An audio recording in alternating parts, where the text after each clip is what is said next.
Hi, everybody. I think it's important we talk about how to actually publish your work and get it out into the world. Your short stories, your poetry, your essays. It's a similar process with some variation, of course.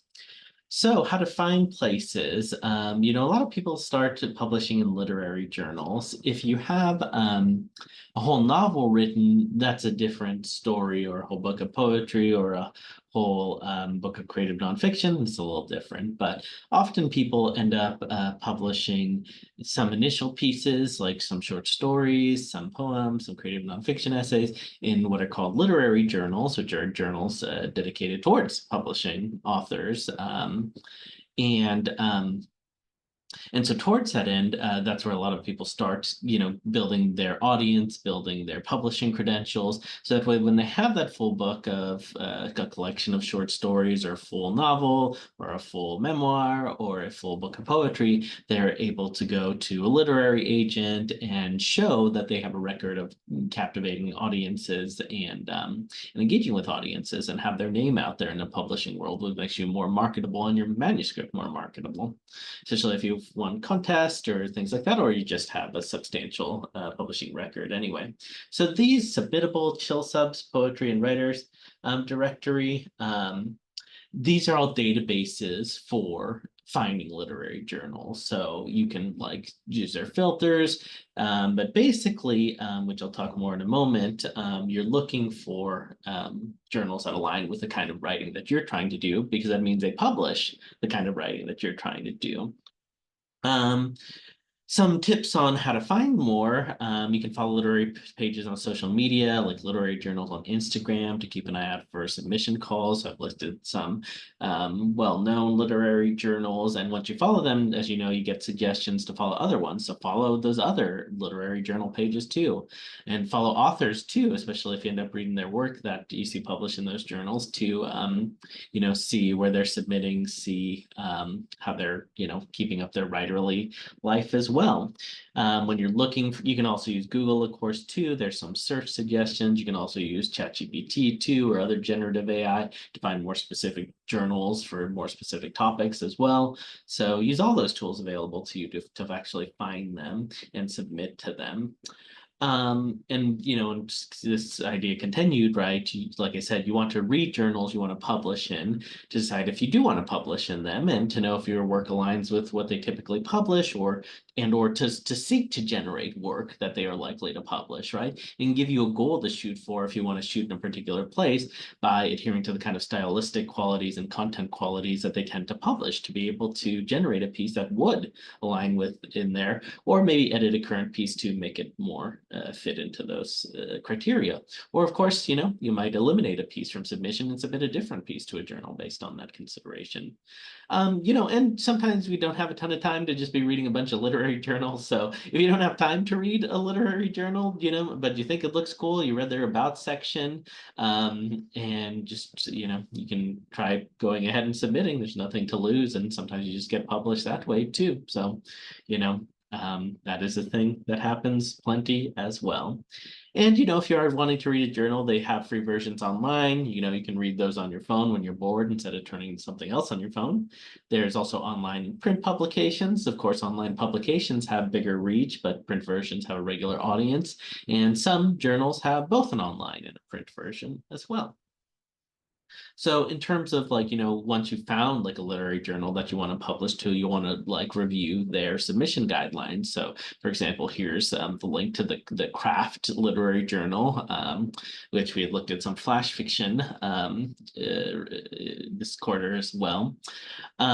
So, it'll say, we wanted this length, we wanted this style, or, what other things. Sometimes like there's also a special call for specific types of work or themes for certain issues or themes for the journals. So, reading those requirements are key. So you're like submitting the document properly formatted, you're submitting the appropriate page or word count, you're submitting what they're asking for. Because if you don't submit what they're asked for, if you don't read those requirements, then they're not going to publish you because you didn't bother to read what they were actually looking for. So you want to submit what they're looking for. You want to submit your cover letter with how they want it formatted, and I've provided with some cover letter templates, which I'll talk about more in a bit.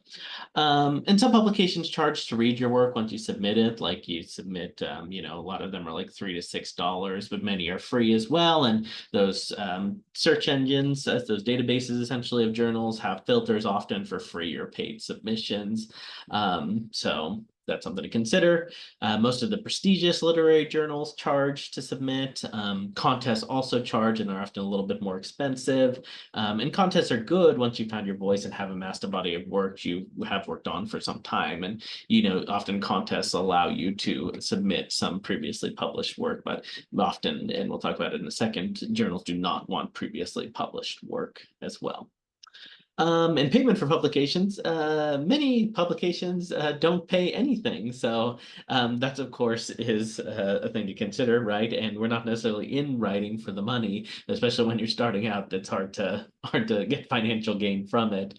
Often you will get like a print contributor copy for your publication, if nothing else, if it is a print version.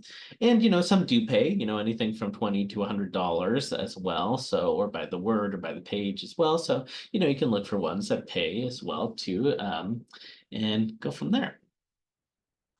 So of course you want to submit your best and polished work when you do submit to literary journals. And a good suggestion is send it, have a few different submissions ready to send out and rotate them. They get rejected somewhere, they get accepted elsewhere, right? And that way you're rotating them out. And rejection is the name of the game in submitting to literary journals or trying to shop for literary agents for a full-length manuscript. You just are constantly submitting and revising when you do get rejected. Like, you can have a piece rejected like 50 times and you've revised it like 50 times. Maybe the 45th time it gets accepted, right? You just constantly, refining, revising, trying to make the piece as good as possible, and it's finding a home that fits for it and getting it published. A note on simultaneous submission. Some journals don't want you to submit the piece to anywhere else, and they'll explicitly say that.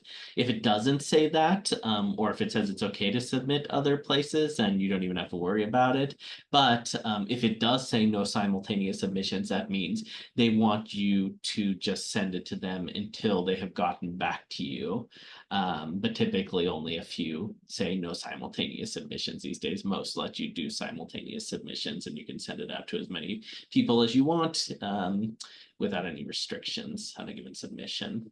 And journals take months to get back to you, so that's why you should be constantly submitting and revising and rotating some pieces. So that way you're not just waiting like, let's say you have like two pieces, you just only submitted them one piece to one journal, one piece to another journal. You're waiting 6 months to hear back, when instead you could be submitting those two pieces to like 4 other journals each, and that way maximizing your chances within that year to publish. Additionally, like I said, right, often they ask for a cover letter and bio. So I've linked some cover letter bios and examples and templates there, so you can look at that too. So that's often typically part of submitting the submission process as well.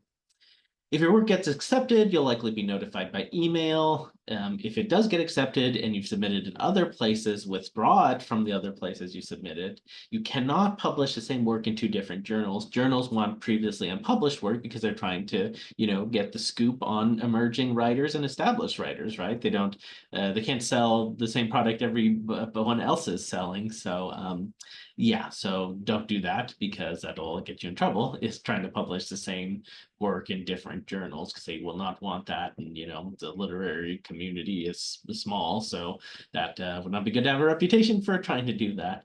Unless there's like a contest for a collection of short stories or collection of poems or collection of essays, and it says like you can, or if you ask the editor too, if you're unsure, and they say you can submit in this overall contest, in this overall collection, some stories that have been published before, but most do not, and they will say so too. Two, some journals consider blogs or social media or self-publishing as previously published. So save your work for submissions unless you're strategically building social media or online presence. So be thinking about that as well. And something to consider if you do get work published is turning that successful work into other genres and try to publish those pieces. Like, for example, I turned a poem into an essay, or maybe it started as an essay and turned into a poem, but I published both of those. So if a piece gets published, turn it into a different form, turn a poem into prose, turn it into a piece of fiction, turn it into a creative nonfiction essay, or turn a creative nonfiction essay or a short story piece of fiction into poetry. That energy is there, that piece is potent. You can submit different versions of a piece as well and kind of get around that not publishing the same piece because they are just different pieces, they're different genres, are distinct enough to make them different versions of that story. Um, Two, writers more than ever need some sort of online presence to help publish and market their books. So, right, if you're like really want to dig into writing, that writing life, having some other additional web presence can be helpful, like a podcast, a blog or a vlog, a YouTube channel, a TikTok or an Instagram, right? There's Book Talk, there's Bookstagram. So getting involved with those communities, building an audience there, making connections, networking on those different mediums can help too towards publishing and making you more marketable, especially when you're ready to shop for literary agents and publish a full-length manuscript. It is a pretty solid resource on publishing a book. It goes through some of the major ways of how you would do that, including, finding literary agents, those kinds of things. And I think I'm warming up to self-publishing more, but I still, especially for literary fiction, I would just submit to literary journals and eventually literary agents. Genre fiction, I think, is maybe more successful in the self-publishing industry, but I don't think it's like is recommended, especially if you don't have like a big online network or notable like audience that's going to buy your work, because then you've already published your work, and if no one's buying it, then you like spent all that time like not getting an audience. And that's the thing about traditional publishing that is helpful is you get an audience from publishing from the literary journal, you get an audience from working from an established literary agent.